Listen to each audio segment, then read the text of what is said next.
Right, hey guys and girls, this is how do you get a broken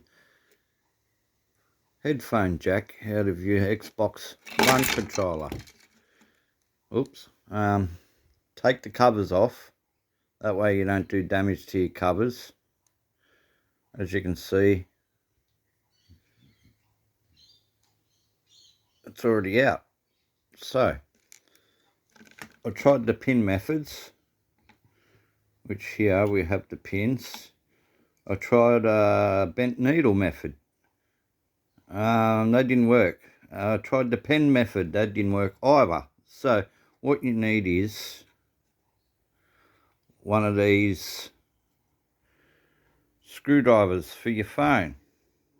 It's just a normal flathead screwdriver.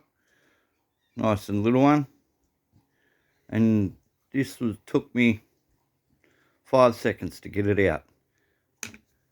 As you can see, here's the broken bit of the headphone jack. And it's simple as that. Put your controller back together and Bob's your uncle. Thanks guys.